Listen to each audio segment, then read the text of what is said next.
Fremantle taking on Essendon. You could almost be forgiven for thinking Essendon would be double figures with their injury list at the moment, but you're getting $5.50. Do you see that as a palatable price for an upset here? Not at all. I was at the game last week, Essendon and Geelong, and they've got a lot of outs that were already kind of struggling, and it was a deplorable performance. I expect them to improve on what they dished up against the Cats, but I cannot see any avenue to victory for the Bombers. I've got an angle in this game. I gave you Tyrell Dewar last week from the West Coast Eagles. New player, nobody'd ever heard of him, and nobody's ever heard of Zach Johnson either. But he's come in and he's had 76% game time and 18 disposals. Then his game time has jumped up to 77%. 29 last week, had 5 kickouts as well. So it's worked for them. I don't see why they don't do it again. Takes the kickouts. It's going to be wet, so there should be a few out there. So Zach Johnson, I'm happy to take him at 20 plus and 25 plus again. Good prices. So he's a good bet, but he's not your best bet. No, he's not my best bet. That goes to Andrew Brayshaw, who just loves getting the football. And if it is a little bit wet, you feel like his in and under game is going to be outstanding over disposals. Yeah, my leg for the best bet multi on Thursday night is Patrick Voss. This man has unmatched aura about him. He puffs out the chest, and I think he's going to do that twice on the weekend after kicking 2 goals. Aura farming, I think is. they call it online from a couple of things I've seen. Shea Bolton, who's starting to look like the Shea Bolton of old, 2+. He's done it 4 of the last 5 games against Essendon. Likes playing against them. Looks very sharp to me. Expect him to at least kick 2. Is he a shy sort of operator, you were saying before? I don't know. I don't know him. I've never met him. Oh, nice. Way to roll with that one, Browning. I'm going with Peter Wright on this one. They've barely got any height left on the list for the Bombers, but I reckon he's going to be standing tall, up forward. Enjoy the game. Hello and welcome to another massive episode of In the Back Pocket. I think it's going to be the biggest episode of the season so far. Now, we're doing a new thing here. Straight off the top, we're each going to come with our bet. If you've only got one bet across the entire weekend, what is it going to be? And on Mondays, we're going to judge it.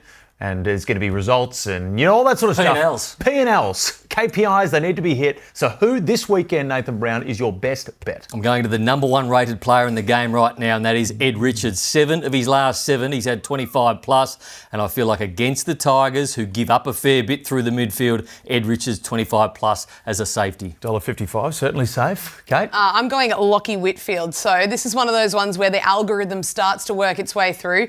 You've got the number 1 team in the competition for using the ball through the half back, so GWS, up against the number 17, so nearly the worst team in the competition at giving up balls to the half back. We've got Lachie Whitfield, 30 plus. I like him. Nice price too, $2.20. $2.20 right off the bat as well. A lot of people in this sort of situation would go for an easy hit first up, but you're going $2.20. Well, I've been accused of that too many times, so there you go.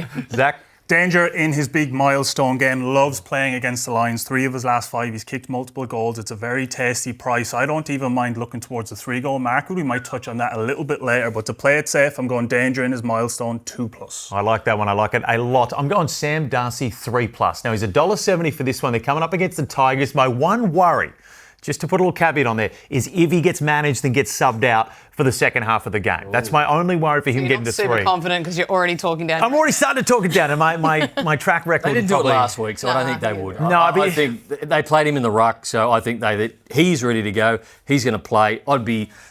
You can never say for sure, but I'd be very surprised if he's subbed out. I'd be disappointed. You can follow everyone on the feed as well to make sure you stay up to date with those bets. But we've got the best game of the round coming up right now. It's Geelong taking on Brisbane. 2nd versus 3rd. Report card, Brownie. Yeah, it's a beat. So there's a lot to look at and a lot to understand and unpack in this game. So there should be a lot of tagging. Do they go to Neil? Do they go to McCluggage? The other way, Smith and Holmes. So there are so many things that could permeate in this game. Certainly lots of permeation. This is only the 2nd A+ for the season, I think, in this one. And you know what I love about it as well? Whiteout is the term for this one, because they're taking the American sports lead, which is surely going to anger a lot of the boomers out there. But the entire stadium wearing the white T-shirts. And I think if you're going to do it anywhere, you could probably do it at Port Adelaide. I think they'd get around it. But GMHBA, that's going to be fantastic. It's only going to add to the atmosphere. Oh, yeah. It's going to be a big atmosphere with Danger's game, obviously. But you're right. This is the new version of the game we're seeing. It's all interaction and engagement. Brilliant. Now, the head-to-head is very, very difficult here, because 2nd versus 3rd, it's always unpredictable, but you like Jeremy Cameron. Well, it's not. You can't not like Jeremy Cameron because the form he is in. Let's have a look at what he has done. 7-6-5-0. You have to look at that and go, how good of a 5-week patch, apart from round 13, but that is big numbers, 7-6-5, and he comes up against a defence now that has lost obviously Jack Payne. So do they send Harris Andrews to him, who had 6 kicked on him last week, or is it a bit part player who goes to Jeremy Cameron? Look, I'd be starting at a 3 as a minimum, but I do like him for 4 and 5, so I'll be back him at 3, 4 and 5. That's 5+ considering that track record that you just showed up. That's remarkable to still be sitting at 6.25. Now, admittedly, it gets much tougher competition in the Lions, but that's a tough one there. I like the 6.25. The forward line is humming at the moment, so you could be backing danger as you are. Tyson Stingle playing good football. Myers is kicking goals. Sean Manor kicked 3 last week, so well, after this game as well, the schedule gets very, very easy for the Cats. And you look at Jeremy Cameron on the Coleman medal leaders list. Right now, the only one really coming for him is going to be Jesse Hogan. Yep. But I think on Monday, we're all of the agreement that it's probably going to be Jeremy Cameron's to lose. I'm still Jesse Hogan. I still think Jesse Hogan has more to give, but I think Jez will be right up there, if not the winner. A contrarian. I love it. Brisbane, we're going to really nail down on their season so far. They're currently sitting at 9-1 and 4. Where are you? Red flags everywhere for the Brisbane Lions. So the start of the season 5-1, I've said a few times that good sides winning games when they're not playing well is a major green flag. However, their form has not improved. Their last 6 weeks, 2 wins, 3 losses and a draw. And that draw came against North Melbourne, a team you would expect them to win. So there is red flags everywhere. At this point last year, they were worse off on the ladder, but their profile, as Hoyney was telling us, was saying, calm down, they're actually tracking very well. Not the case right now. And I'm not sure this is a perfect time for the Lions to run into a Cats team that seemed to be on the rise. So remember last year they had these inaccuracy issues, so they couldn't kick goals and were worried that it was going to help hinder them in the finals, but they got the job done. When it came to finals, they kicked their goals and made the most and became a premiership outfit. But it's all the other areas of the game that they were still doing well last year. Despite their inaccuracy, the rest of their game was tracking along quite nicely. You worried about them? I'm very worried about them. I was quite happy with that good loss they had against Melbourne a few weeks back, and they bounced back from it, but they haven't been great since. And Kate, you flagged this as well. More pain to come. With him going down, that's a huge knife in their title defence. I'm not sure they can recover. The domino effect is that Andrews now has to go and play on the opposition best defender. He can't run off and spoil and do what he does. And then you factor in the draw. They've got one of the toughest draws coming home. So you look at this now and all of a sudden, I'm not sure you'd look at that and say you can lock in too many wins for the Brisbane Lions. So they're hanging on to that top 4 spot. It's a tough draw. Their season is certainly not finished, but I think there is red flags everywhere for the Brisbane Lions. I'm losing confidence. Are you prepared to put a Sharpie through them? I still think they'll play a finals, but I don't see them causing much of a stir in September at the rate they're going. There is one major positive for them, and that is Logan Morris, the emergence of Logan Morris. So he is the heir to the Joe Danaher throne. You look at his last 10 games, averages 2 goals. Kicked 5 last week, which don't know if you can say it's like his breakout game, because he's been pretty bloody good for most of his career to this point, but I don't mind going to Logan Morris on a regular basis for the goals market. Not sure this week down in Geelong is the time to do it, but his emergence is a major win for them, but their season looks in trouble. Even despite that, with this week at the Cattery, I still think he probably gets the 2+ goals. He's been their number 1 targeted player inside forward 50. He's taken that mantle off Hipwood. I think he's been more consistent than Hipwood. A lot of people talking last week about Cadman and his emergence and now the comparisons between the two. Well, Logan Morris slid out to 30s in the draft.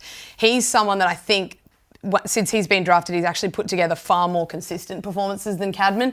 Cadman potentially more upside, but Logan Morris for me is still the one that's developing and looks like he could have more of an impact as his career goes on. Brisbane have shown that they can turn their season around. Now, while the profile and the stats say that it's going to be much more difficult this year, what is it that Brisbane need to do to become a contender just as they were at the beginning of the season? They've got the talent. So they're still chock full of talent and they've got match winners, but that will only get you so far. You need the game humming, especially in defence. And I'm with you. I think Payne kind of announced himself as one of their more important players this year. I'm not sure they can hang on.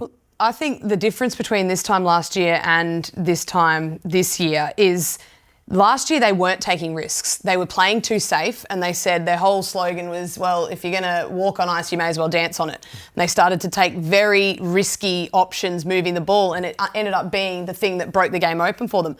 I think they've gone the other way this year. They're too confident in their ball use, too confident someone else will get the job done. They need to go back to rolling up their sleeves and playing better one-on-one football and using the ball in a little bit more delicate manner and having a bit more, I think, pride with their ball use as well. Well, they certainly need it. Brownie, who's hot and who's not? Got a new graphic set up this week. Have a look at this. This is outstanding work by the graphics department.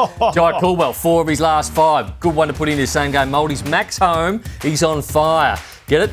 $2.45, but I'm going to take his unders this week. Callum Brown, the fastest man in the world, according to Stevie J. 4 of his last 5 2+ goals. 3 of those has been 3. And Jarman Impey doesn't play this week. Hold him over for next week. 4 of his last 5 at 20+. So we wait to see the price for that next week. And who's cold? Who's on the frozen spectrum here? Easy. And Taylor Walker, none of his last 5 at 2+. Josh Tracy, he is cold. Eric Hipwood, cold.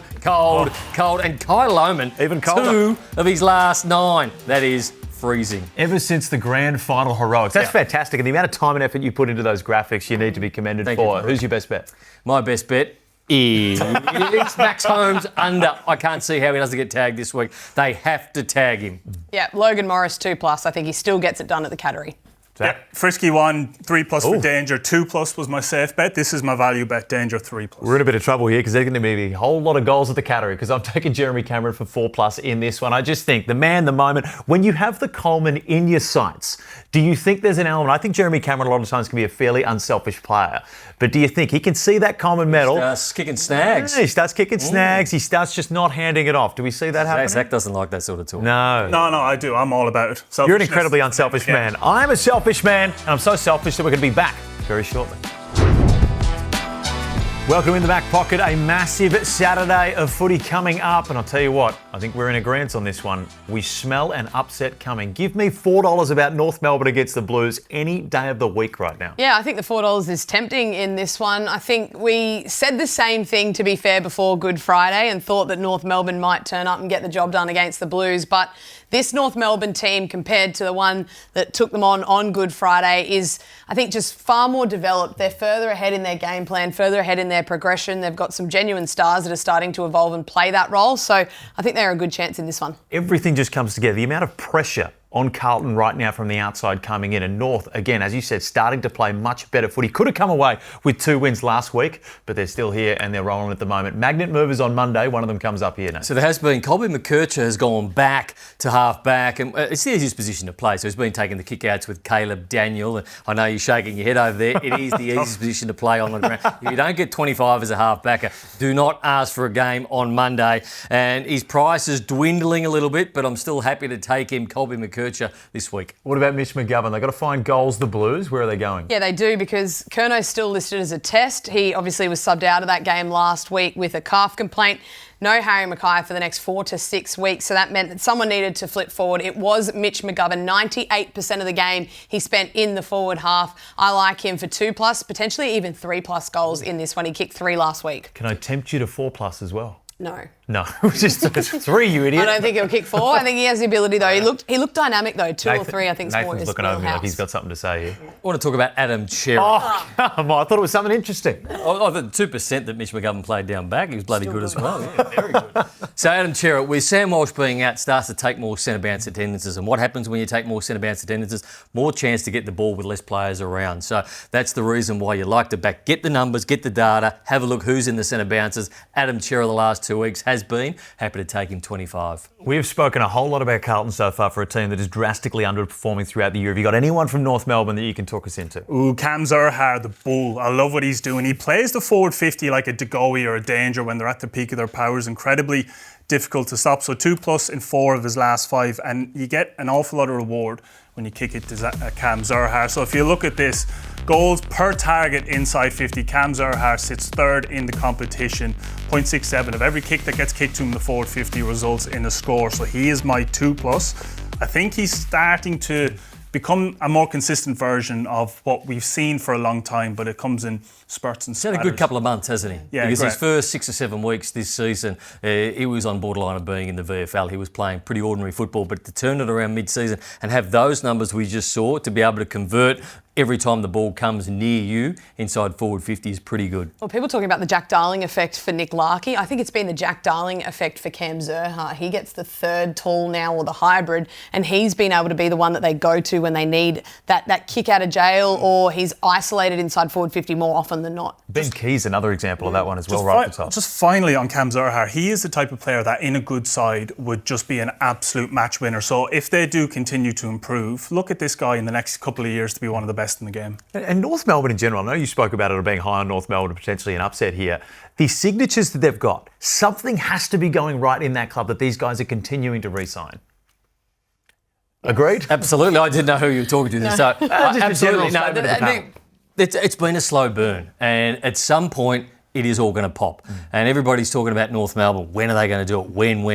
When they do, they're going to be very, very hard to beat. It's not going to be this year. It could be next year. It could be late this season. But at some point, that group is all going to click together. There's too much talent for it not to work. The only thing that could hold them back is how they're being coached. System has clearly been the priority. I'm not saying the coach is holding them back, No. but if you can coach those players with the amount of talent they have, then you do have the nucleus of what could be something very special. Certainly sounded like you were implying something of that nature there, which I'm sure, of course, you weren't. Alistair Clarkson, one of the best coaches in the game.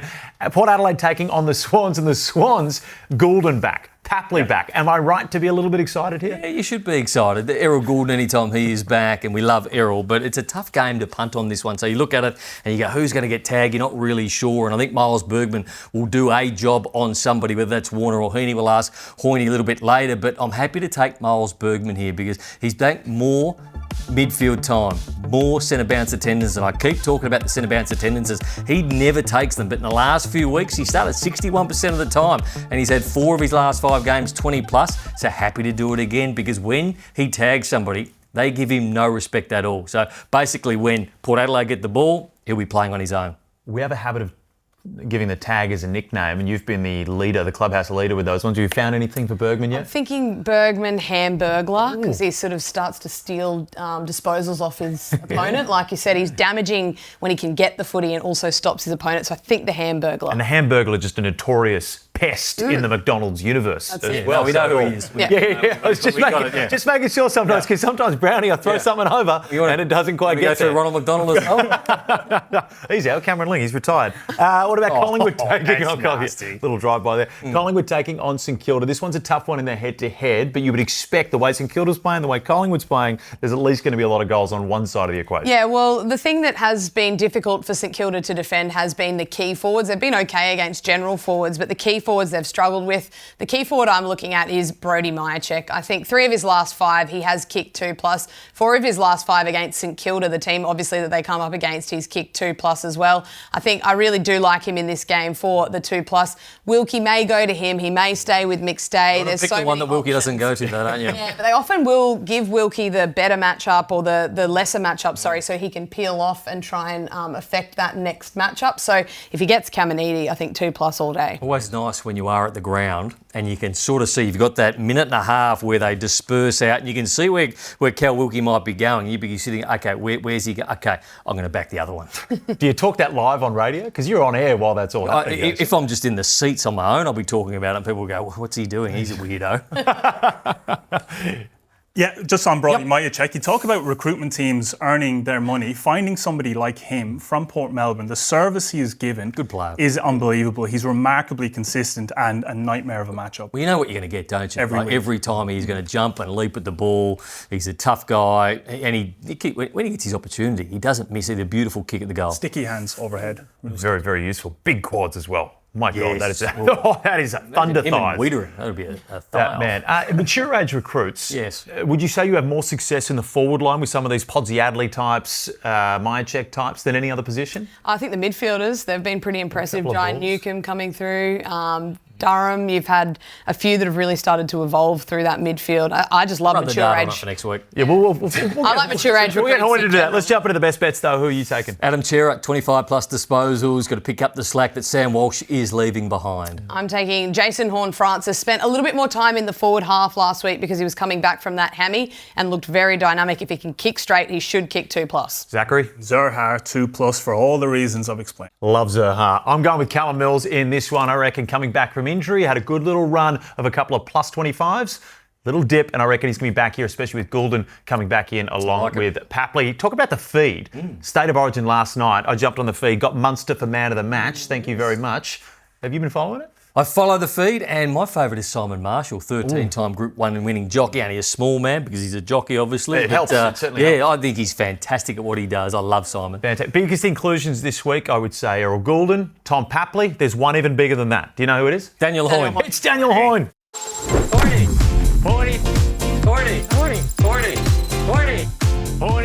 It's time for our favourite segment. Daniel Hoyne from Champion Data joins the panel. Now, the Swans, my Swans, taking on Port Adelaide this week. Where is Miles Bergman going to go, and where do you think he should go?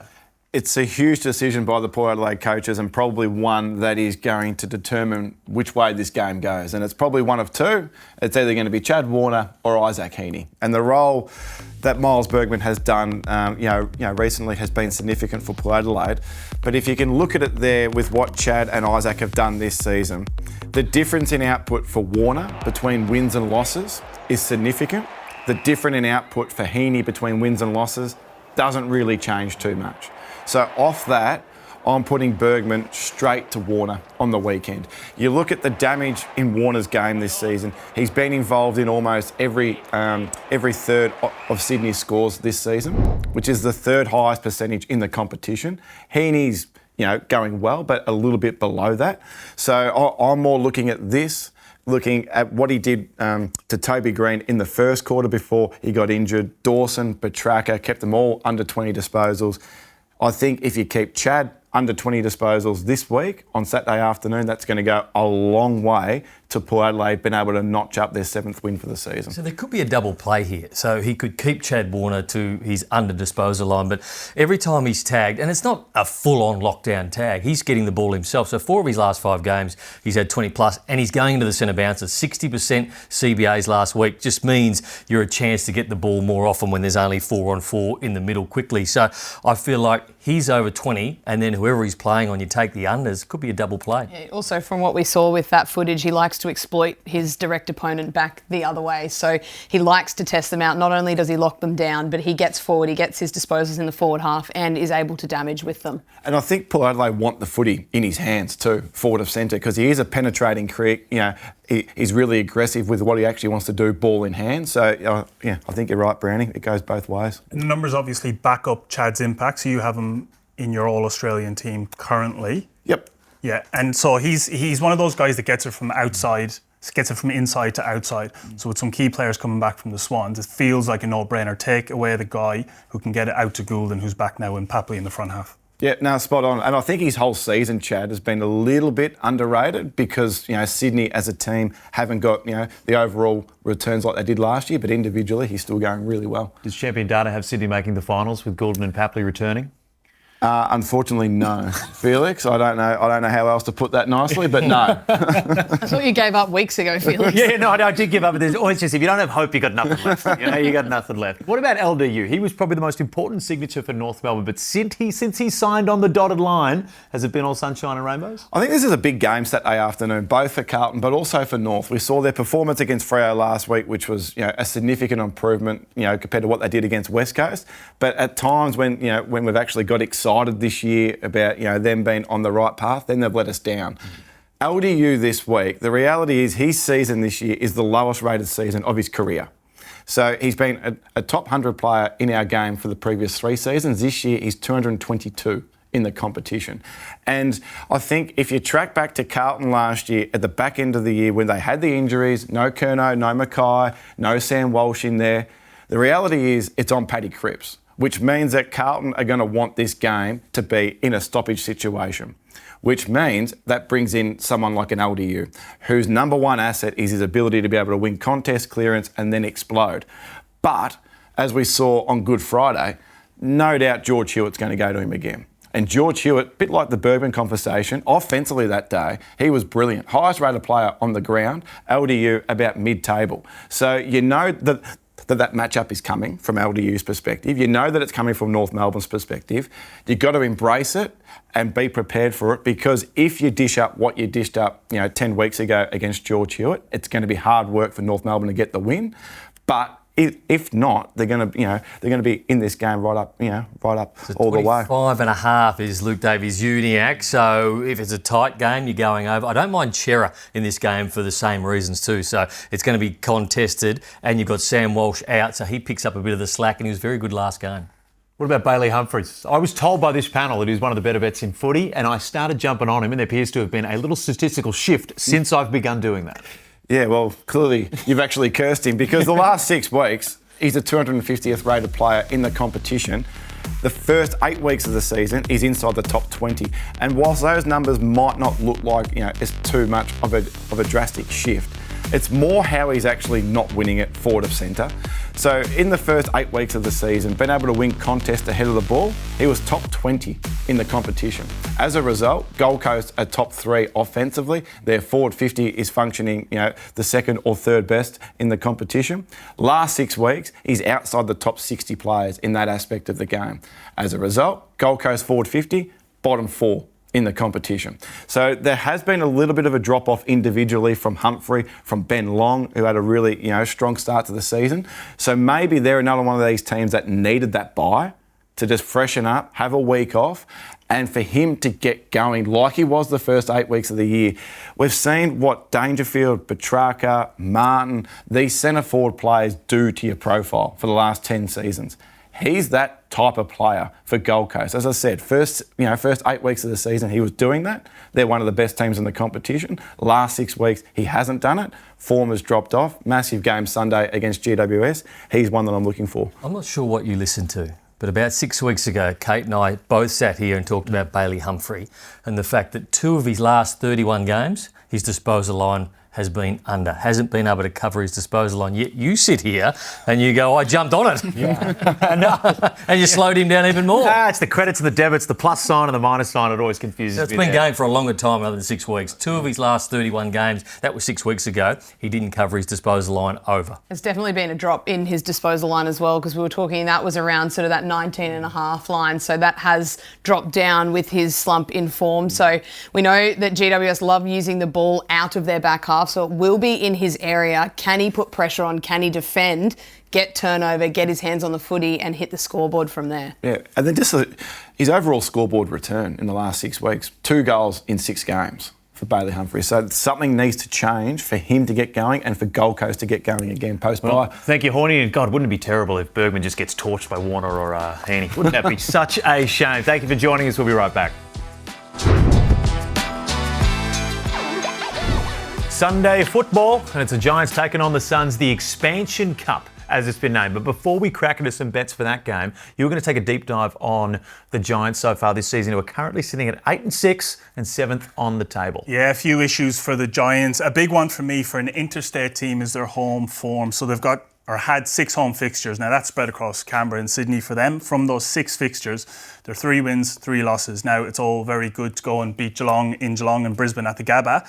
Doesn't mean a whole lot if you turn around and lose to Freo and Port Adelaide at home. So you look at their fixtures coming up for the rest of the season, and it's hard to pinpoint too many wins, again, especially when you can't lock in those home fixtures as wins. It's hard to see how they can hang on to their spot in the 8. I think going into this, it's almost a surprise to me that they are in the 8. And I think a lot of people have forgotten that they actually still are in the 8 and have been for a couple of weeks now. And yes, they've been inconsistent, and yes, those losses have been pretty poor losses, but at the end of the day, they are sitting inside the 8. We sort of had a look at their run. Can they maintain that? They have a number of games at home. That record absolutely has to improve, Zach, for them to stay in that position. So when you look at purely from a playing point of view, so they've lost Isaac Cumming, James Peatling and Harry Perriman. So 3 really good players who are almost the backbone of your side. They're seasoned professionals. Brent Daniels hasn't hardly played at all this year. So basically that's 4 players who you'd say, okay, they're in our starting 18, they're in our best 10 players, and they've been out. So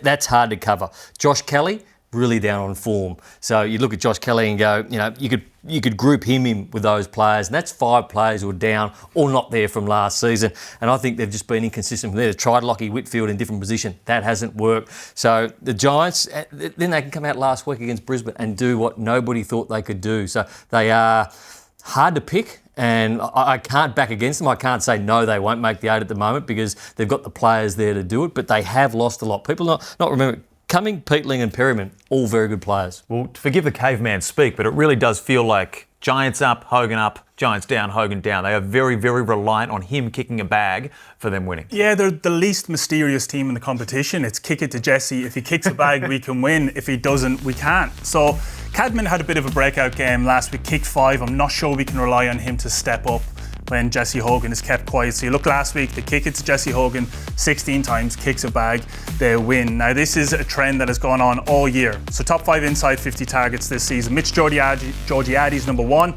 Jesse Hogan outright number 2. So he's an elite player. There's a reason they're kicking it to him. It's held him in good stead to this point, but I'm not sure you can keep going with this. And I think if you find games played, if you did it on an average of games played, that means that Jesse Hogan is the clear number 1. And clear value as well, still at 4+ at $4.40 there as well. With all the... Sorry, go ahead. No, he absolutely is. And I think there are times where you know it's going to him, but he actually is so good in the air and so good one-on-one that he is still hard to stop. So I think from a team perspective, it's too over-reliant. But from a punter's perspective, he is someone that you can rely upon to hit the scoreboard 2 to 3 times a game. With all this talk, they're still sitting in 7th. They lose Sam Taylor. Are we taking a bite at the cherry for them to make the 8? So they're a side that concede an absolute truckload of inside 50s, and then you take out maybe the best key defender in the league. It's a question now of, can they even stay in contention for a top 8 place by the time Taylor comes back in 4 to 6 weeks? They've got the Dogs chasing them, who a lot of us have as flag contenders, really a top 4 team, who amazingly are actually sitting outside the third in the premiership market. So you've got Collingwood first, then you've got Geelong, then you've got the Western Bulldogs. Not even in the 8 at the moment. Yeah, they're an extremely dangerous side. So I don't like the chances of the Giants holding on. I think there's too much working against them right at the minute. It isn't all doom and gloom. The Giants do have that kind of charcoal jumper. That's yeah. No, I don't know, that's nice. Blackout. So look at that. That's a positive. That's good. Unbelievable. Can I punt on that? Good set of arms. They probably have some like good shape. record when they wear it. We'll have to dig deeper. No, I don't think they do. No, they will. It's just nice to look at. Good. So that's my positive. It's nice. They had one in the NRL as well recently. I forgot who it was, but it was the Broncos full. had a I would full like to see blackout. them go with like the full black. The full what? Full black. The full what? Don't half-ass it. With those publicity shots, you'd want to be careful who you've got strutting out in front. So that's a good set of arms, with a bit of vascularity, but there is some rotund units getting it out that wouldn't help. You wouldn't Lockie Whitfield walking out, would you? Don't inspire Speaking confidence. of Lockie Whitfield, he is my favourite in this one. And this is one where we have the rankings, obviously best and worst teams in the competition at either giving up or getting disposals in certain parts of the ground. The Giants, they love using the ball through their general defenders. You've got Lockie Whitfield, Lockie Ash, the two that are probably the most prominent in that. And then you've got the Gold Coast Suns, who are ranked 17th, so the second worst at giving up those disposals through that general defender line. So it's sort of You're almost saying it's the stars are aligning. Bodie's up for 50-year storm. That is it. And I like Lockie Whitfield here Point for break. 30 plus. $2.20 as well. 12 kick-ins last week. And guess what? 100% play on. That's what we like as well. I'd be Don't waste a disappointed if you disposal. didn't. You'd be disappointed if you backed Lockie Whitfield, he didn't play on out of fullback. Yeah, I know, but at least you get to go home and watch Point Break afterward. It's a good Fantastic movie. Great movie. Oh, Bodie.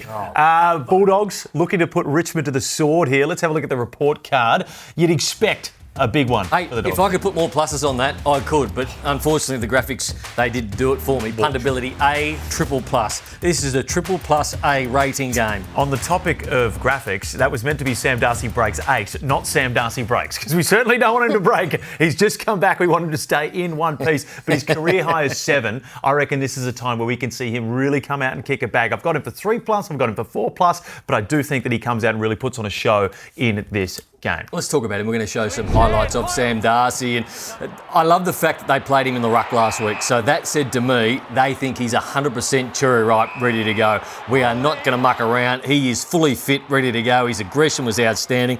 Inside 50 targets we'll show you in a minute, but it was 14 last week. So look, they go to him probably too much, but it allowed Aaron Norton, who only had 5 kicks for the night, to kick 3 goals as well. The thing I love about the footage, though, he's so good on a lead. So if they have their midfield midfielders using the ball beautifully, even Bailey Dale off the half back line, breaking out 14 of those targets. You can almost guarantee that only 2 or 3 were sat on his head. If you get him to a lead, he gets his arms extended. Who is going to stop him in a one-on-one? That's the question for Richmond, and I don't see them being able to. 3 targets, kicked 2 last week before subbed out. He's been good when they've flipped him. I think it was against Port Adelaide. They moved him into the forward line to do that defensive role, and he's stayed down there and hit the scoreboard quite regularly as well. 6+ at $11. Do any of you taking a nibble at the 6+ for 11? Geez, that 280 for 4 is short, isn't it? Yeah. It's a big jump. You're going to have to look at 5 or outside that for maybe a Norton or a 3. Okay, well, let's get to one of the best parts of the entire program. It's Zach's multi of wonder. Big Reggie's multi of wonder. I personally prefer wonderful multi of wonder. Is that, if you put that in slow-mo, that is not how I sound. Big Reggie's, go on. Well, wonderful multi of wonder. Starts off with Aaron Cadman, who had a breakout game last week, 2+ goals this week. I expect him to carry on. I like the Gold Coast Suns head-to-head. Don't normally throw head-to-head bets in this, but I think the price head-to-head is too tempting. Matthew Kennedy, recruit of the year. Taylor out, yeah. This is somebody I'm going to go to a lot for these multis, is Matthew Kennedy. You wouldn't even mind sticking a goal alongside his name, but 25+, and Sam Darcy, we just talked about 3+, 1080. Thank you very much. Can I ask you a really serious question? It won't be, but go ahead. Are we running a P&L on the multi of wonder? How many have we got up so far? Well, I think we should do it by leg, because it's a big ask to get them all right, and I think by leg I'm actually doing okay. I wouldn't mind taking you head-to-head on our bets. You're offering up a meal and you're saying to people, you can pick and choose which parts of the meal you want, or you can eat the whole peas thing. and your carrots, you can put them to the side. Just have The egg might be raw, but the rest of it tastes great. What's the pass mark? 2 legs is a pass? Or For this one, if one of them gets up, I'll be We've instilled a whole lot of confidence in the viewer in that one. Let's get to our best bets. This one's always a contentious one because sometimes we have very similar thoughts and it's who gets into the WhatsApp group first. I don't have any similar thoughts to you ever. Bailey Dale, 30+, loves playing at Marvel. Last 4 games, averaging 36.8. 30+ his last 4 against the Tigers, and they leak football, the Tigers at the moment, and Bailey Dale will pick that leak up. You just hate the leak football. Another player that will probably be picking up a lot of leaks from the Gold Coast Suns is Lachie Whitfield. I like him for 30+. Gold Coast Suns get the job done this week, I'm sure. Are you taking away? I used to be the headmaster. I would always go head-to-head, and I was made to feel like a fool because I was always going head-to-head. Price is too tempting. It's a great price. It is a good one. I'm going Sam Darcy, as well as Sam Plasey, both of them. I'm going to go 6+ here, and I reckon that he could potentially go more. My only worry, as I said a little bit before, Ben Miller? Is that he doesn't is if he gets. My main worry is that he doesn't actually do what I'm telling him to do. But does he get managed? Ben Miller played on Jesse Hogan and kept him goalless. Yeah, Jesse Hogan. Jesse Hogan's down here. He's a little short guy trying to get it. Sam Darcy. What did they say? What did Kingy say? 4.1 metres. Matchups for Felix. He doesn't look that. Yeah. Don't get it. All I see is a 7-foot man coming up against the Tigers, and you know what? I reckon he's going to do all right. That multi of wonder there is going to have 3 legs win, and then Sam Darcy's. It is. I have kind of hijacked it there with a 6+, but hopefully a big weekend for Sam Darcy. Thanks for watching.